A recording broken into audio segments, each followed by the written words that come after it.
પૂરા ડેપોની સામે શિયાળે મસમોટો ભૂવો પડ્યો છે। સ્થાનિકોએ અંદર ઉતરી કર્યો વિરોધ। ભુવાનગરી વડોદરામાં વધુ એક ભૂવો પડ્યો હતો। વડોદરા શહેરમાં માત્ર 8 દિવસ પહેલા બનાવાયેલો રોડ હવે ભ્રષ્ટાચારનો પ્રતીક બની ગયો છે। મકરપુરા એસટી ડેપો સામે રસ્તા પર મહાકાય ભૂવો પડતા લોકોમાં ભારે રોષ ફાટી નીકળ્યો છે। સ્થાનિકોએ ભૂવામાં ઉતરીને વિરોધ કર્યો હતો। અંદરની તરફ મોટો કૂવો હોય તેવું લાગી રહ્યું હતું। રસ્તા વચ્ચે અંદાજે 20 ફૂટ ઊંડો અને 10 બાય 10 ફૂટ પહોળો ભૂવો પડી ગયો। સદનસીબે આ ઘટનામાં કોઈ જાનહાની થઈ નથી, પરંતુ જો કોઈ વાહન ચાલક અથવા રાહદારીઓ આ ભૂવામાં પડી ગયા હોય તો મોટી દુર્ઘટના સર્જાઈ શકતી હતી। ત્યારે પાલિકાએ જૂના કૂવાને યોગ્ય રીતે પુરાણ કર્યા વગર જ રોડ બનાવ્યો હોવાનો આક્ષેપ થઈ રહ્યો છે, જેના કારણે રોડ ધસી ગયો। પ્રજાના ટેક્સના પૈસાનો વેડફાટ થયો હોવાની ચર્ચા છે। હાલ ભૂવાને પૂરવા માટે ડમ્પર ભરીને ડેબ્રિજ ઠાલવવામાં આવી રહ્યું છે, પરંતુ સ્થાનિકોનું કહેવું છે કે શરૂઆતમાં જ યોગ્ય કામ થયું હોત તો આજે આવી સ્થિતિ ઊભી ન થાત। લોકો અધિકારીઓ અને કોન્ટ્રાક્ટર વચ્ચેની મિલીભગત અને ભ્રષ્ટાચારના આક્ષેપો કરી રહ્યા છે। 15 દિવસ પહેલા જ આ માર્ગ ઉપર નવો રોડ બનાવવામાં આવ્યો હતો, ત્યારે સવાલ ઊભો થયો છે કે રોડ નિર્માણ દરમિયાન આ જૂના કૂવાના મુદ્દાને કેમ અવગણવામાં આવ્યો છે। વડોદરાના રોડ પર ચોમાસા વગર નદી જેવા દ્રશ્યો સર્જાયા। આ કોઈ ચોમાસા કે કમોસમી વરસાદ બાદના દ્રશ્યો નથી, આ તો મનપાની બેદરકારીનો પુરાવો છે। ભર શિયાળે ચોમાસાની માફક નદી જેવા દ્રશ્યો સર્જાયા વડોદરામાં। શહેરના મકરપુરા એરફોર્સ સ્ટેશન રોડ પર ચોમાસા વગર જ ભૂવો પડી ગયો, જેથી પીવાના પાણીની લાઇનમાં ગાબડું પડી ગયું। જે બાદ રોડ પર પાણીના ફુવારા છૂટવા લાગ્યા। રોડ પર જાણે નદી વહેતી હોય તે રીતે પાણી વહ્યું। પાણીની લાઇનમાં ભંગાણ થતાં રોડ પર પાણીની રેલમછેલ જોવા મળી। પાણીની લાઇનમાં ગાબડું પડતા રોડ પર 2 ફૂટ જેટલું પાણી ભરાઈ ગયું। પાણી ભરાતા એક બાજુનો રોડ બંધ કરવાની ફરજ પડતા રાહદારીઓ અને વાહન ચાલકોને પાણીમાં પસાર થવાની નોબત આવી। બીજી તરફ પાણીની તંગી વચ્ચે લાખો લીટર પીવાનું પાણી વહી ગયું। આમ છતાં મનપાનું તંત્ર જાણે કુંભકર્ણની નિંદ્રામાં હોય તેમ કલાકો સુધી કોઈ ફરક્યું નહીં। એવોર્ડ પ્રાપ્ત કરનાર સૌ એવોર્ડીઝને હું સર્વપ્રથમ ખૂબ ખૂબ શુભકામનાઓ આપું છું।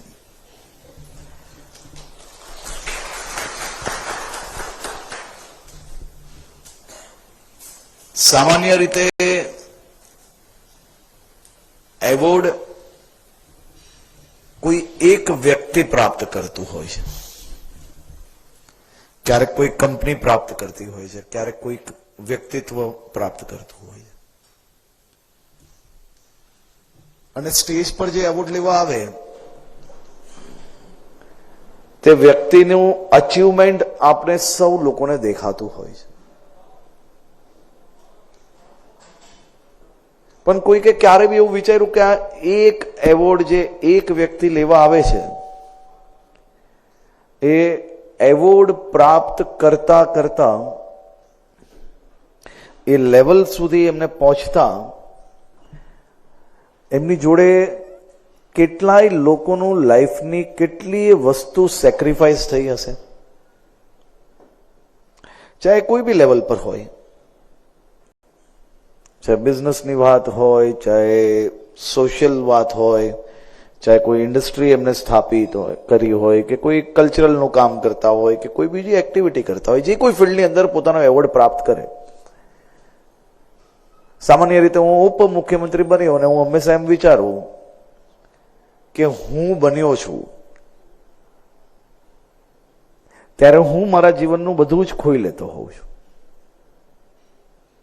કારણ કે મારા હુંની પાછળ હજારો મિત્રો, હજારો કાર્યકર્તાઓ, પરિવારના સભ્ય, સાથી, ઓફિસની ટીમ, આપણે લખવા બેસીએ ને તો નામો ઓછા પડે એટલા લોકો જ્યારે સાથે લાગ્યા હોય, લાગણી હોય, આશીર્વાદ હોય, ત્યારે હું પોતે હું બની શક્યો હોઉં। એટલે હું ઘણીવાર કહેતો હોઉં છું કે કોઈ બી વ્યક્તિની સફળતાની પાછળ સૌથી મોટો શ્રેય અગર કોઈનો હોય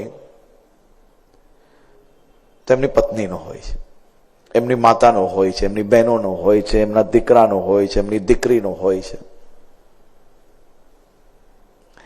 અને પત્નીને એવોર્ડ મળતો હોય, પત્નીએ સફળતા પ્રાપ્ત કરી હોય તો પતિનો બી એટલો જ હોય છે, કારણ કે કોઈ એક જણ કંઈક પ્રાપ્ત કરે છે તો એના જીવનની અંદર એને સંઘર્ષ કર્યો છે, અને સંઘર્ષ કર્યો છે તો એને સૌથી પહેલા શું સેક્રિફાઈસ કરવું પડ્યું હોય તો એને એના પરિવાર જોડે એનો સમય સેક્રિફાઈસ કરવો પડ્યો હોય, અને એ જ્યારે સેક્રિફાઈસ કરે છે તો સામનેવાલા એકલો જ સંઘર્ષ એમની પોતાની જવાબદારીમાં જે સંઘર્ષ કરવો પડતો હોય છે એકની બદલે 4 ગણો કરવો પડતો હોય છે।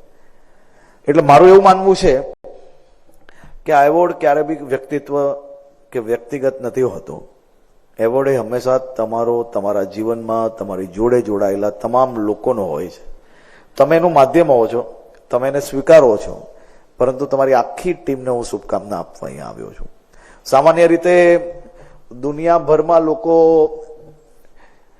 મેનેજમેન્ટની એમ કહીએ ને કે ક્લાસીસ લેવા માટે કે મેનેજમેન્ટની સ્ટડીઝ માટે લોકો યુકે જાય, યુએસ જાય, કોઈક IIM જાય, કોઈક દુનિયાની દેશની અલગ અલગ ઇન્સ્ટિટ્યૂટમાં જતા હશે.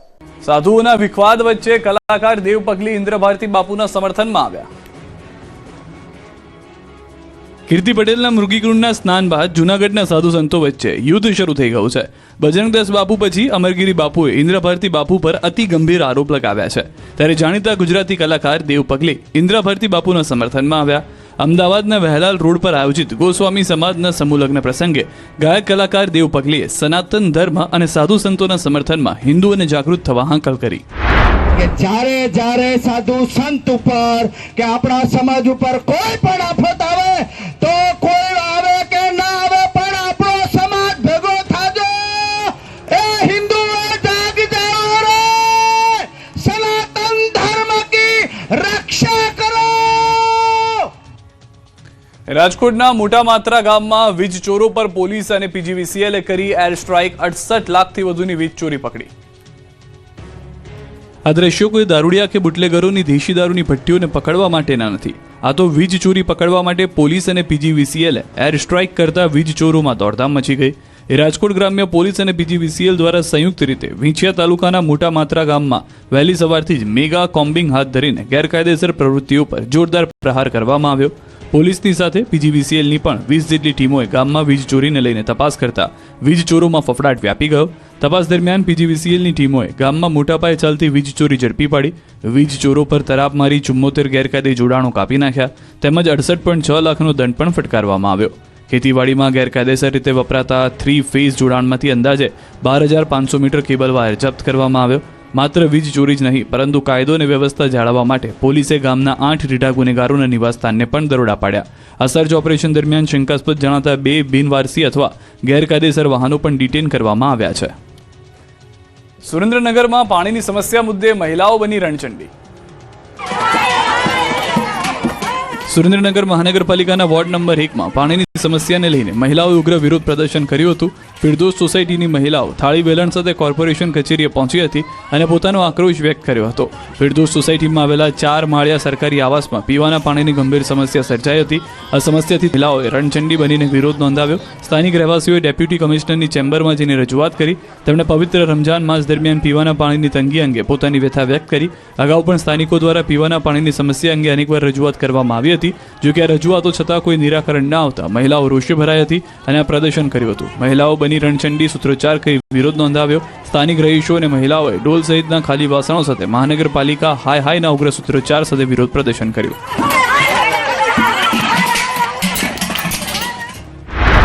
લુણાવાડામાં ગેરકાયદે રેતી ખનન પર કોંગ્રેસે જનતા રેડ કરી હતી. કોંગ્રેસના જિલ્લા પ્રમુખ સહિત કાર્યકરો દ્વારા નદી વિસ્તારમાં ચાલતી લીઝ ઉપર રેડ કરી સોશિયલ મીડિયામાં લાઈવ કરી કાળો કારોબાર ખુલ્લો પાડ્યો.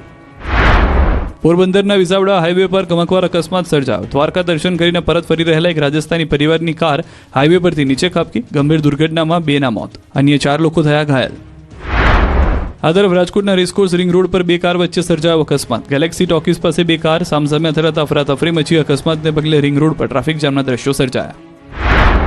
સુરતના પાલ વિસ્તારમાં 55 વર્ષીય આધેડે અગ્નિસ્નાન કરી આપઘાત કરતા ચકચાર મચી. મૃતકના પરિવારે આરોપ લગાવ્યો છે કે પત્નીના ત્રાસને કારણે તેમણે આ પગલું ભર્યું. પત્ની સાથે દીકરીઓ પણ ત્રાસ આપતી હતી. વડોદરામાં વૃદ્ધ ડિજિટલ અરેસ્ટનો શિકાર બન્યા. મની લોન્ડરિંગના કેસમાં ફસાવાની આપી ધમકી. 16 લાખની FD તોડાવી રકમ મોકલવામાં દબાણ કરતા હતા. પોલીસે 16 લાખનું ટ્રાન્ઝેક્શન અટકાવ્યું. છોટાઉદેપુરમાં નર્મદાની મુખ્ય કેનાલની દિવાલમાં તિરાડ પડી. લાઇનિંગ દિવાલમાં મસમોટી તિરાડ પડતા ગેટ નજીક પાણીનો ફ્લો વધ્યો, જેથી ગાબડું પડવાની શક્યતા છે.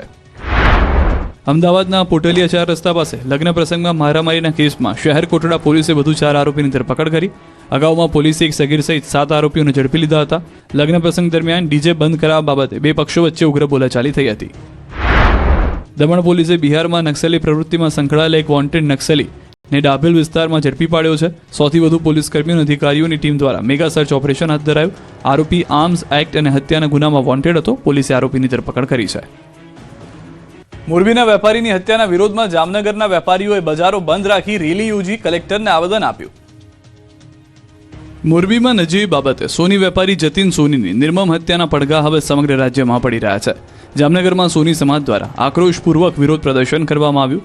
જામનગરની સુપ્રસિદ્ધ ચાંદી બજાર સજ્જડ બંધ રાખી વેપારીઓએ રેલી સ્વરૂપે કલેક્ટર કચેરીએ પહોંચી ન્યાયની માંગ સાથે આવેદનપત્ર પાઠવ્યું.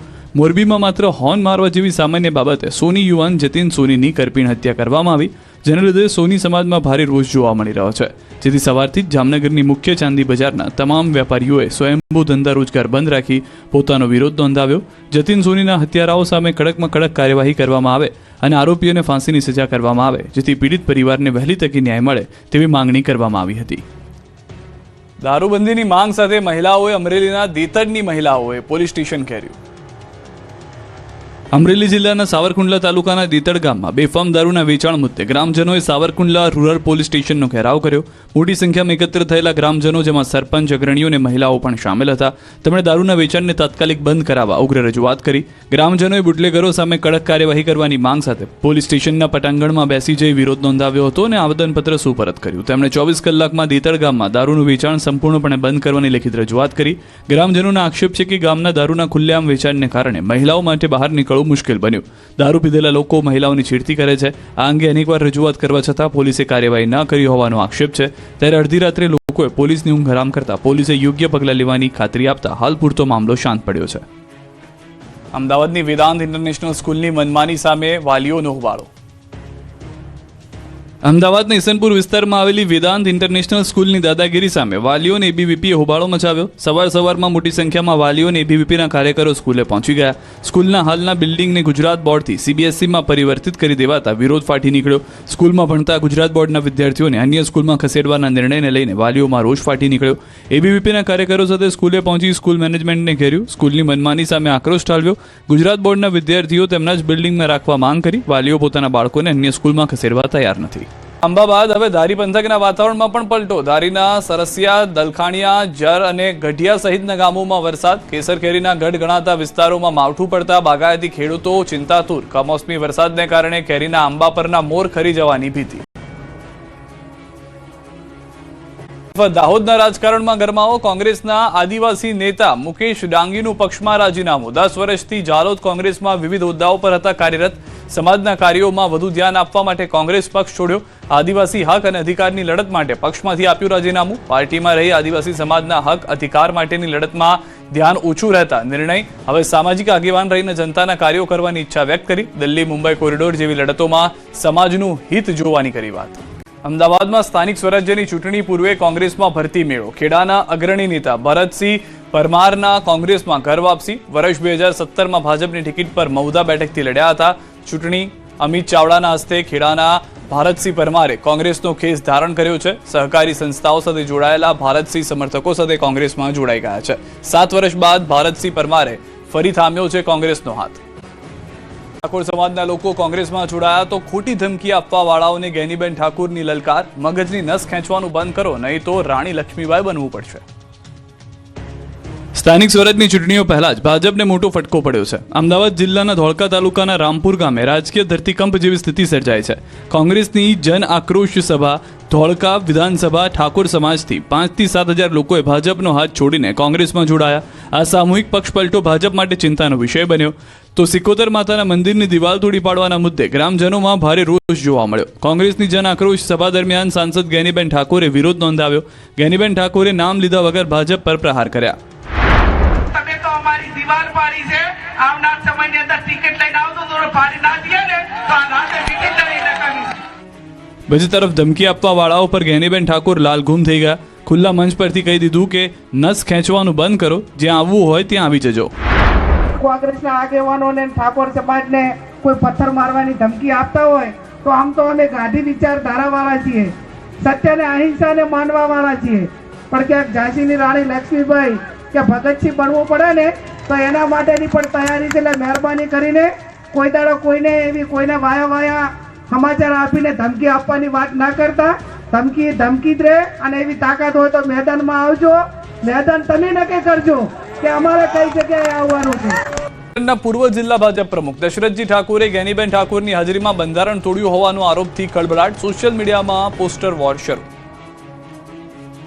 ઉત્તર ગુજરાતમાં ઠાકોર સમાજના બંધારણનો વિવાદ વધી રહ્યો છે. કલાકાર ગબ્બર ઠાકોરને નાદ બહાર કર્યા બાદ વિવાદ વકરી રહ્યો છે. ત્યારે પાટણના હરીજમાં ઠાકોર સમાજના બંધારણનો ભંગ કરાયો.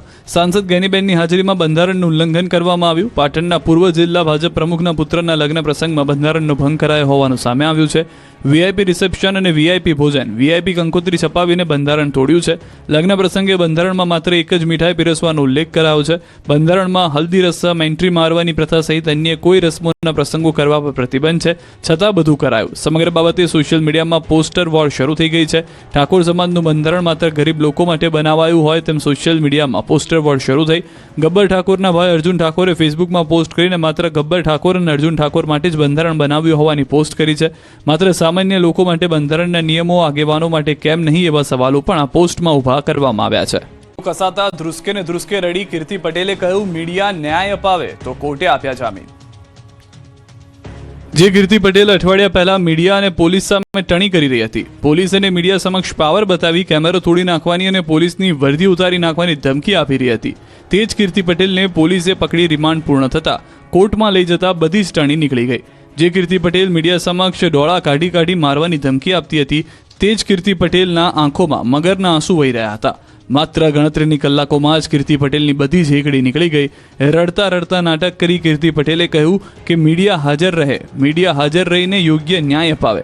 કેમ કે સોશિયલ મીડિયા પર સતત વિવાદોમાં રહેતી યુટ્યુબર કીર્તિ પટેલની જૂનાગઢ પોલીસ દ્વારા રાજસ્થાનના ઉદયપુરથી ધરપકડ કરવામાં આવી છે. જૂનાગઢમાં ટૂંકા ગાળામાં તેની સામે નોંધાયેલી 3 અલગ અલગ ફરિયાદોને પગલે પોલીસ હરકતમાં આવી. ધરપકડ બાદ કીર્તિ પટેલને ચુસ્ત પોલીસ બંદોબસ્ત વચ્ચે 22 ફેબ્રુઆરીના રોજ જૂનાગઢ લાવવામાં આવી.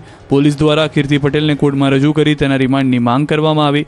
કોર્ટ દ્વારા કીર્તિ પટેલના 1 દિવસના રિમાન્ડ મંજૂર કરવામાં આવ્યા. ધરપકડ અને રિમાન્ડ બાદ કીર્તિ પટેલની બેશરમીના દ્રશ્યો કેમેરામાં કેદ થયા. પોલીસ કસ્ટડીમાં હોવા છતાં કીર્તિ પટેલના ચહેરા પર કોઈ પસ્તાવો ન દેખાયો. પોલીસ વાનમાં કીર્તિ હસતી અને મીડિયા સામે હાથ હલાવતી દેખાય. કીર્તિ પટેલ કોર્ટમાંથી બહાર નીકળતાની સાથે જ મીડિયાને ટાટા કહેતી જોવા મળી હતી અને પોલીસની ગાડીમાં બેસતાની સાથે સ્માઇલ કરતી પણ જોવા મળી. એટલું જ નહીં, પોલીસ વાનની અંદર કીર્તિ પટેલ તેની સાથે બેઠેલા પોલીસ કર્મીઓ સાથે પણ હસી મજાક કરતી હોય તેવા દ્રશ્યો કેમેરામાં કેદ થયા. પોલીસ કર્મીઓ પણ કીર્તિ સાથે હસતા જોવા મળતા પોલીસની ગંભીરતા સામે પણ સવાલો ઉઠી રહ્યા છે. તો રિમાન્ડ દરમિયાન ખુલાસો કર્યો કે ધરપકડથી બચવા ફરિયાદ બાદ સીધી ઉદયપુર પહોંચી હતી. કારમાં ઉદયપુર ભાગી ગઈ હતી. આ જે રડતા કીર્તિના દ્રશ્યો આપ જોઈ રહ્યા હતા તે કીર્તિ પટેલને જામીન મળ્યા છે. 20 લાખની ખંડણી કેસમાં કીર્તિના જામીન મંજૂર થઈ ગયા છે. રિમાન્ડ પૂર્ણ થતા કોર્ટમાં રજૂ કરાઈ હતી. કીર્તિ પટેલે જામીન માટે કરી હતી અરજી. જામીન અરજી પર કોર્ટમાં હાથ ધરાઈ હતી દલીલો બાદ કોર્ટે જામીન મંજૂર કર્યા છે. કાલે ભવનાથ પોલીસ સ્ટેશનમાં હાજર થવા ફરમાન છે. ભવનાથ પોલીસ સ્ટેશનના ગુનામાં કીર્તિને હાજર થવા ફરમાન છે. કુલ 3 કેસ હતા, તેમાંથી 1 કેસમાં જામીન મળ્યા છે. હજી 2 કેસની જે કાર્યવાહી છે તે બાકી છે. 1 કેસમાં જે જામીન હતા તે અત્યાર સુધીમાં કોર્ટમાંથી મળ્યા હોવાની જાણકારી છે. હવે જે ભવનાથ પોલીસ સ્ટેશનમાં ગુનો નોંધાયો હતો તેમાં કાલે કીર્તિ પટેલને ફરી હાજર થવું પડશે. કાલે રડતા રડતા આવે છે કે જે પહેલા જોયા હતા દ્રશ્યો કે જે રીતના હસતા હસતા દ્રશ્યોમાં જોવા મળી છે તે રીતના જોવા મળે છે. માટે બદનામ રાજકોટના જંગલેશ્વરમાં ગેરકાયદે દબાણોનો સફાયો. આશરો છીનવાતા અનેક લોકો ધ્રુસકે ને ધ્રુસકે રડ્યા. જે ગુનાખોરી માટે બદનામ છે, જ્યાં ડ્રગ્સ પેડલરોનો વસવાટ છે. 10 વર્ષમાં 4 હત્યા અને 3 હત્યાનો પ્રયાસ અને 61 હથિયારો જ્યાંથી મળ્યા, તે ગુનેગારોના એપી સેન્ટર સમાન જંગલેશ્વર વિસ્તારમાં ઇતિહાસનું સૌથી મોટું મેગા ડિમોલિશન હાથ ધરાયું. 64થી વધુ JCB, 7 Hitachi, 38 gas cutter, 90 tractor, 50 tractor breaker, 14 dumper, 260થી વધુ મશીનો અને હજારો મજૂરો સાથે 2500 પોલીસ જવાનો અને પોલીસના ધાડે ધાડા ઉતારી રાજકોટના જંગલેશ્વર વિસ્તારમાં સવારથી જ મહા ડિમોલિશન અભિયાન શરૂ કરાયું. સાંજ સુધીમાં તો પોણા ભાગના જંગલેશ્વરનો સફાયો કરી નાખવામાં આવ્યો. 1489થી વધુ ગેરકાયદે મિલકતો પર બુલડોઝર વહેલી સવારથી હથોડો ચલાવવામાં આવ્યો. 7 ઝોનમાં ચાલતી કામગીરી દરમિયાન અનેક મકાનોને કડડફૂસ કરી જમીનદોસ્ત કરાયા. ચુસ્ત પોલીસ બંદોબસ્ત વચ્ચે સમગ્ર વિસ્તારમાં બુલડોઝર ધણધણતા જાણે આખો વિસ્તાર ખંડેરમાં પરિવર્તિત થઈ ગયો હોય તેવા દ્રશ્યો સામે આવ્યા. જ્યાં જ્યાં નજર કરો ત્યાં કાટમાળના ઢગલા અને જમીનદોસ્ત થયેલા આશિયાના જોવા મળ્યા. ગીચ કહેવાતો વિસ્તાર ખુલ્લો લાગવા લાગ્યો. આ કામગીરી દરમિયાન કોઈ અનિચ્છનીય બનાવ ન બને તે માટે મહાનગરપાલિકા દ્વારા વિશેષ કંટ્રોલ રૂમ દ્વારા કામગીરીનું સતત મોનિટરિંગ કરવામાં આવી રહ્યું છે. 25 ડ્રોન કેમેરા અને 30 વોકી ટોકી સેટ દ્વારા સ્થળ પર ચાંપતી નજર રાખવામાં આવી રહી છે. તો સાથે જ સ્થળ ઉપર ફાયર બ્રિગેડની ટીમ, સોલિડ વેસ્ટ મેનેજમેન્ટની ટીમ, મેડિકલ ઇમરજન્સીની ટીમ પણ સ્થળ ઉપર રાખવામાં આવી. સૂર્યાસ્ત સુધી કામગીરી ચાલી હતી. ફરી આવતીકાલે સવારે સૂર્યોદય થતાં જ 7:30 વાગ્યાથી કામગીરી શરૂ થશે. બીજી તરફ ગેરકાયદેસર દબાણોની સાથે સાથે 12 જેટલા ધાર્મિક દબાણ પર દૂર કરવામાં આવ્યા. જંગલેશ્વર વિસ્તારમાં છેલ્લા 80 વર્ષથી વિદ્યમાન ગંગેશ્વર મહાદેવ મંદિરને પણ મહાનગરપાલિકા દ્વારા તોડી પાડવામાં આવ્યું.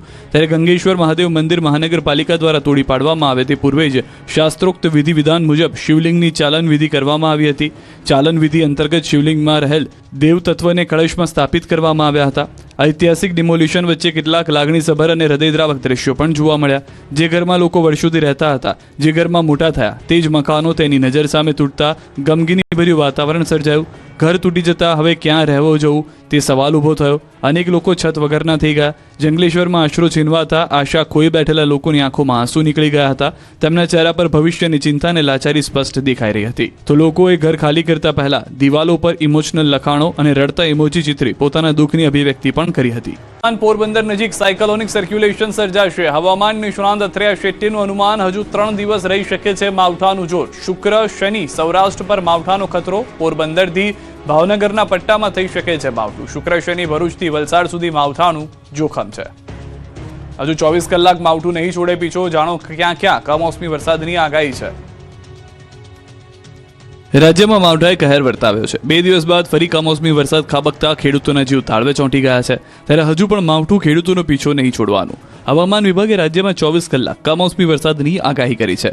ક્યાં ક્યાં વરસાદ પડશે તેની વાત કરીએ તો જામનગર, મોરબી, સાબરકાંઠા, અરવલ્લી, મહીસાગર, છોટાઉદેપુર, નર્મદા, તાપી, ભરૂચ, સુરત, राजकोट, अमरेली में बरसात पड़ी सके है. 23 फरवरी जो है आइसोलेटेड प्लेसेस में लाइट रेन और थंडर शावर का हम पूर्वानुमान दे रहे हैं. इसमें बहुत सौराष्ट्र कच्छ और हमारा गुजरात दोनों क्षेत्र में ही आइसोलेटेड रेन का और थंडर शावर के साथ संभावना है. इसमें जो सौराष्ट्र कच्छ में डिस्ट्रिक्ट आ रहे हैं, 2 डिस्ट्रिक्ट हम दे रहे हैं, मेनली जामनगर और मोरबी के लिए दे रहे हैं. और जो गुजरात रीजन में साबरकांठा, अरावली, महिसागर, छोटाउदेपुर, नर्मदा, तापी और जो भरूच, सूरत के लिए हम लोग दिए. દિવસમાં બીજી વાર માવઠું ખેડૂતો માટે વજ્રઘાત બનીને ત્રાટક્યું. ગાજવીજ સાથે વરસાદી ઝાપટા પડ્યા. 20 ફેબ્રુઆરીએ રાજ્યના અનેક જિલ્લાઓમાં ખાબકેલા કમોસમી વરસાદ બાદ 3 દિવસ પછી ફરી એકવાર રાજ્યમાં માવઠાએ તબાહી મચાવી છે. વહેલી સવારે ભરૂચ જિલ્લાના અંકલેશ્વર, જંબુસર, મહેસાણા, અરવલ્લી, સાબરકાંઠા, નર્મદા, ગાંધીનગર સહિતના શહેરોમાં અચાનક વાતાવરણમાં પલટો આવ્યો. ધીમી ધારે વરસાદની શરૂઆત થતાં વાતાવરણમાં ઠંડક પ્રસરી ગઈ. ઠંડા પવન સાથે શરૂ થયેલા ઝરમર વરસાદે ખેડૂતોની ચિંતા વધારી છે. કાપણી માટે તૈયાર ઊભા પાકને નુકસાન થવાની ભીતિ વ્યક્ત કરવામાં આવી રહી છે. ખાસ કરીને ઘઉં, કપાસ, તુવેર અને શાકભાજીના પાકને નુકસાન થવાની શક્યતા છે. આ તરફ અરવલ્લી જિલ્લામાં અચાનક વાતાવરણમાં પલટો જોવા મળ્યો. ધનસુરા પંથકમાં વહેલી સવારે વાદળો છવાયા અને આકાશમાં તોફાની પવન સાથે વરસાદી ઝાપટા વરસતા રોડ ભીંજાયા હતા. જ્યારે મોડાસા શહેર સહિત આસપાસના વિસ્તારોમાં વાદળછાયું વાતાવરણ છવાયું. વહેલી સવારથી જ હવામાન બદલાતા ખેડૂતોમાં ચિંતા ફેલાઈ છે. ઘઉં સહિતના પાકોને નુકસાન થવાની ભીતિ છે, જેને કારણે ખેડૂતોના મોંમાં આવેલો કોળિયો છીનવાઈ જવાની સંભાવના ઊભી થઈ છે. આ તરફ મહેસાણાના વાતાવરણમાં પલટો આવ્યો. મહેસાણા શહેરમાં વાદળો છવાયા. એક તરફ ઠંડી, ગરમી, બીજી તરફ વરસાદી માહોલ જામતા ખેડૂતોના જીવ અદ્ધર થઈ ગયા. આ બાજુ નર્મદા જિલ્લામાં પણ માવઠું કહેર બનીને વરસ્યું. રાજપીપળા શહેરમાં વહેલી સવારથી વાદળછાયું વાતાવરણ રહ્યું. ડેડિયાપાડા, સાગબારા સહિત રાજપીપળા શહેરમાં ધીમી ધારે વરસાદ પડ્યો. શિયાળાની વિદાય સમયે માવઠું ત્રાટકતા આંબા પર આવેલા મોર પણ ખરી પડવાની શક્યતા છે. જૂનાગઢના વિસાવદર પંથકમાં માવઠું આવતા ખેડૂતોના ચહેરા પર ચિંતાની લકીર છવાઈ ગઈ. કમોસમી વરસાદના પગલે ખેડૂતોમાં ચિંતાનો માહોલ છે. ઘઉં અને ચણામાં નુકસાનીની ભીતિ છે. સાબરકાંઠા જિલ્લામાં પણ માવઠાએ મુસીબત વધારી. ઠંડી વચ્ચે વરસાદી વાદળો ઘેરાતા ખેડૂતો ચિંતાતુર બન્યા. ઘઉં, બટાકા, રાઈ, ચણા અને શાકભાજી સહિતના પાકને નુકસાનની ભીતિ સેવાઈ રહી છે. અમદાવાદ શહેરના વાતાવરણમાં અચાનક આવ્યો છે પલટો. શહેરના અનેક વિસ્તારોમાં કમોસમી વરસાદ ખાબક્યો. વાદળછાયા વાતાવરણ બાદ વરસાદી છાંટા પડ્યા. આનંદનગર, પ્રહલાદનગર, સરખેજ, બાકરોલમાં વરસાદ. સાયન્સ સિટી, સેટેલાઇટ વિસ્તારમાં વરસાદ. રાજસ્થાન સહિતના રાજ્યોના ટ્રફ પવનોની અસરથી વરસાદી માહોલ. તો અમદાવાદમાં વહેલી સવારથી વાદળછાયું વાતાવરણ, આકાશમાં છવાયા કાળા ડિબાંગ વાદળો, આશ્રમ રોડ સહિતના વિસ્તારોમાં ઝરમર વરસાદ વરસ્યો. શહેરના અનેક ભાગોમાં છૂટો છવાયો હળવો વરસાદ પણ નોંધાયો હતો. અમરેલીમાં વાદળછાયા વાતાવરણ વચ્ચે કમોસમી વરસાદ, ખાંભાગીરના ગામોમાં વાતાવરણમાં અચાનક પલટો, ઇંગોરાળા, નાનીધારીમાં વરસાદી ઝાપટાથી ખેડૂતોમાં ચિંતા.